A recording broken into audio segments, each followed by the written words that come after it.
അയോധ്യയുടെ രാഷ്ട്രീയം സംസാരിക്കുമ്പോൾ നമ്മൾ ഒരിക്കലും മറന്നു പോകാൻ പാടില്ലാത്ത നിരവധി പേരുകളുണ്ടെന്ന് നമ്മൾ കഴിഞ്ഞ ലക്കത്തിൽ പറഞ്ഞു.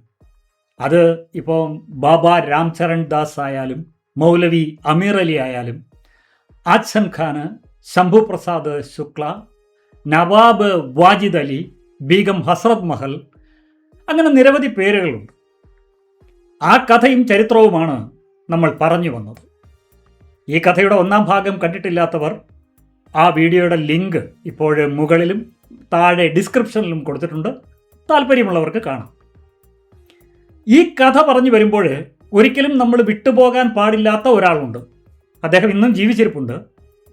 1990കളിൽ ഈ അയോധ്യ പ്രസ്ഥാനത്തെയും രാമജന്മഭൂമിയെയും ഒരു രാമരഥയാത്രയിലൂടെ BJP രാഷ്ട്രീയത്തിൻ്റെ കേന്ദ്ര ബിന്ദുവാക്കി മാറ്റിയ LK അദ്വാനി എന്ന ലാൽ കൃഷ്ൺ അദ്വാനി.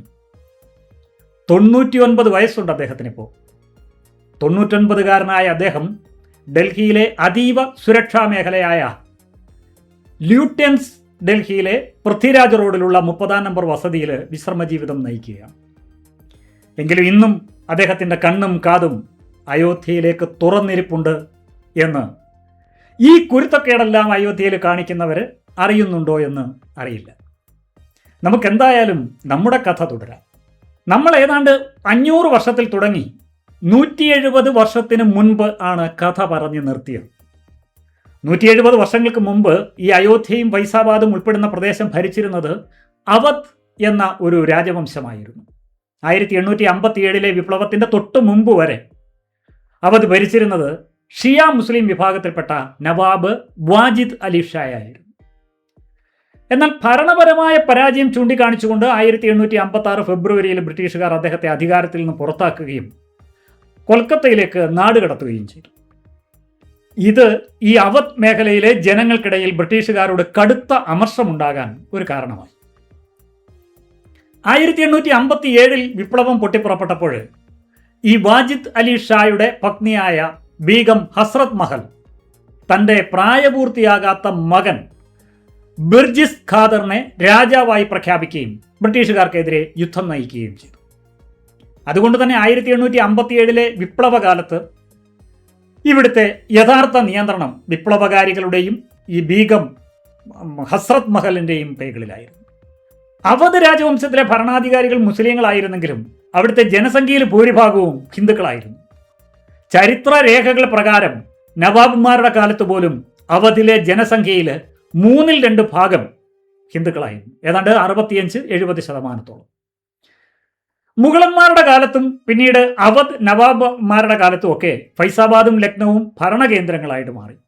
സ്വാഭാവികമായും ഭരണാധികാരികളുടെ കൂടെ സൈനികരും ഉദ്യോഗസ്ഥരും മതപണ്ഡിതന്മാരും കച്ചവടക്കാരുമായി വലിയൊരു വിഭാഗം മുസ്ലിങ്ങളൊക്കെ മറ്റ് സ്ഥലങ്ങളിൽ നിന്നൊക്കെ വന്ന് ഇവിടെ താമസമാക്കി എന്ന് പറയാം. അത് മാത്രമല്ല, ഉത്തരേന്ത്യയിൽ സൂഫി സന്യാസിമാരുടെ വലിയൊരു കേന്ദ്രമായിരുന്നു ഈ അവധ് മേഖല.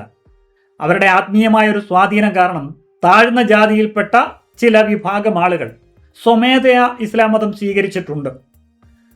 അവധ് ഭരിച്ചിരുന്ന നവാബുമാർ, പ്രത്യേകിച്ചും ഷിയ മുസ്ലിം വിഭാഗത്തിൽപ്പെട്ടവർ, അന്ന് പൊതുവെ മതസൗഹാർദ്ദം പുലർത്തിയിരുന്നവരാണ്. അവരുടെ സൈന്യത്തിലും ഭരണത്തിലും അതുപോലെ തന്നെ ഈ പ്രധാനമന്ത്രിമാര്, സൈന്യാധിപന്മാർ, ഇവരെല്ലാവരും ഹിന്ദുക്കളായിരുന്നു.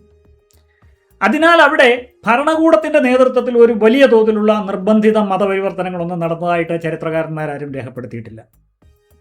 അതുകൊണ്ട് തന്നെ 1857 മുസ്ലിം ഭരണാധികാരികളാണ് അവിടുത്തെ ഭരണം നിയന്ത്രിച്ചിരുന്നതെങ്കിലും ജനസംഖ്യയിൽ എക്കാലത്തും ഭൂരിപക്ഷം ഹിന്ദുക്കൾക്ക് തന്നെയായിരുന്നു. നവാബുമാരുടെ കാലത്ത് നിലനിന്നിരുന്ന ഹിന്ദു മുസ്ലിം സൗഹാർദ്ദ അന്തരീക്ഷമാണ് 1857 ഞാൻ കഴിഞ്ഞ ലക്കത്തിൽ പറഞ്ഞതുപോലെ ബാബ രാംചരൺ ദാസിനെ പോലെയുള്ള ഹിന്ദു സന്യാസിമാർക്കും മൗലവി അമീർ അലിയെ പോലെയുള്ള മുസ്ലിം സന്യാസിമാർക്കും ഒക്കെ ഒരുമിച്ച് ബ്രിട്ടീഷുകാർക്കെതിരെ പോരാടാനുള്ള കരുത്തു നൽകിയത്. ഈ അവധ് നവാബുമാരുടെ ഭരണകാലം ഭാരതീയ ചരിത്രത്തിൽ കലാ, സംസ്കാരം, മതേതരത്വം എന്നിവയുടെ ഒരു സുവർണ കാലമായിട്ടാണ് അറിയപ്പെടുന്നത്. അവർ മുസ്ലിം ഭരണാധികാരികളായിരുന്നെങ്കിലും അവരുടെ രാജ്യം ഭരിച്ചിരുന്നത് ഹിന്ദുക്കളും മുസ്ലിങ്ങളും എല്ലാം കൂടെ ചേർന്ന് ഒരുമിച്ചായിരുന്നു. ഉത്തരേന്ത്യയിലെ ഹിന്ദു മുസ്ലിം സൗഹാർദ്ദ സംസ്കാരത്തെ വിശേഷിപ്പിക്കുന്ന ഒരു പേരാണ് ഗംഗാ ജമുനി തക്സീബ. അതിൻ്റെ ജന്മസ്ഥലം സത്യത്തിൽ ഈ അവധ് ആയിരുന്നു.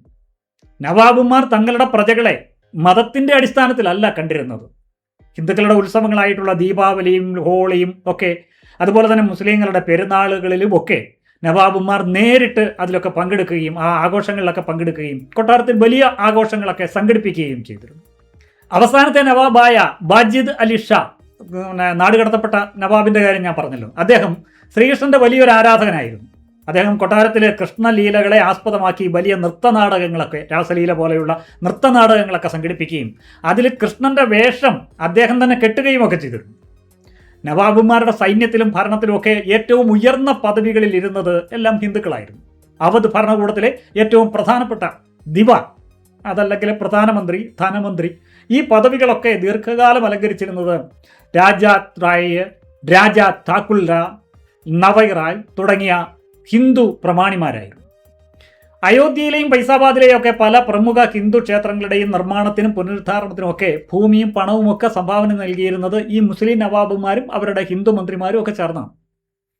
അയോധ്യയിലെ പ്രശസ്തമായ ഒരു ഹനുമാൻ ക്ഷേത്രം അത് വികസിപ്പിക്കുന്നതിന് വേണ്ടി നവാബ് അസഫ് വലിയ തോതിൽ ഭൂമി വിട്ടു നൽകിയിട്ടുണ്ട്. ഈ പ്രദേശത്തെ ഐക്യവും സമ്പത്തും ഒക്കെ എന്നും ഈ ബ്രിട്ടീഷ് ഇന്ത്യ കമ്പനിക്ക് ഒരു കണ്ണുകടിയായിരുന്നു.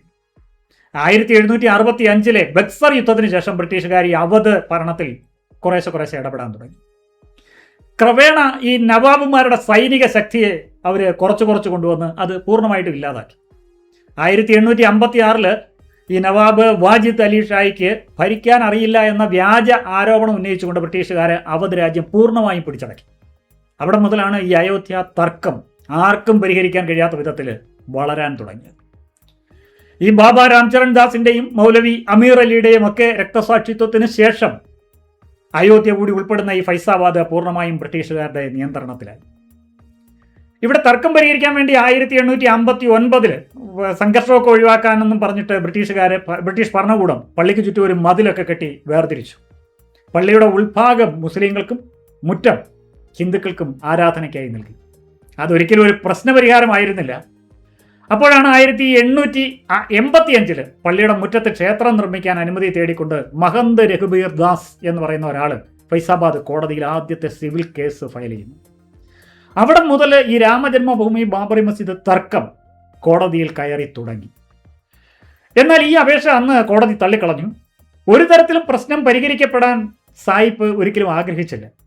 സായിപ്പ് മാത്രമല്ല, അവിടെ മുതൽ ഇങ്ങോട്ട് മാറി വന്ന ഓരോ ഭരണാധികാരികൾക്കും അയോധ്യ ഒരു പൊളിറ്റിക്കൽ ടൂൾ മാത്രമായിരുന്നു. കഴിഞ്ഞ കുറേ ദിവസങ്ങളായി നമ്മുടെ മലയാളം പത്രങ്ങളും ചാനലുകളും അയോധ്യ കൊള്ളയെപ്പറ്റി സ്പെഷ്യൽ സ്റ്റോറി ഉണ്ടാക്കി പ്രക്ഷേപണം ചെയ്തുകൊണ്ടിരിക്കുകയാണ്. കൊള്ളയെന്ന വാക്ക് തന്നെ നമ്മുടെ മാധ്യമങ്ങൾ സൃഷ്ടിച്ചതാണ്. അങ്ങനെ സൃഷ്ടിച്ച വാർത്തകളിൽ ഒരു വലിയ കൊള്ളക്കാരൻ്റെ പേര് ഇവിടുത്തെ മാധ്യമങ്ങൾ ആവർത്തിച്ച് പറയുന്നുണ്ടായിരുന്നു, ചമ്പത് റായ്. ഈ പേര് കേൾക്കുമ്പോൾ തന്നെ ഈ ചമ്പൽക്കാടാണ് നമ്മുടെ മനസ്സിൽ ആദ്യമായിട്ട് ഓടി വരുന്നത്. അവിടുത്തെ ഏതോ ഒരു കൊള്ളക്കാരനായിരിക്കും പുള്ളി എന്നുള്ള ധാരണയാണ് നമുക്ക്. ശരിക്കും ഈ ചമ്പത് റായ് ഒരു കൊള്ളക്കാരനാണോ? ആണെന്നാണ് നമ്മുടെ വാർത്താ അവതാരകരൊക്കെ പറയുന്നത്. എന്നാൽ ആരാണ് ഈ ചമ്പത് റായ് എന്ന് മനസ്സിലാക്കിയാൽ അങ്ങേരുടെ ചെരുപ്പിൻ്റെ അടിയിൽ തൊട്ട് ആ മണ്ണ് കൊണ്ട് നെറ്റിയിൽ കുറി വരയ്ക്കാൻ പോലുള്ള യോഗ്യത നമ്മുടെ നാട്ടിലെ ഒരു TV അവതാരകർക്കും ഇല്ല. നമുക്ക് ആ കഥയിലേക്ക് അടുത്ത ലക്കം വരാം.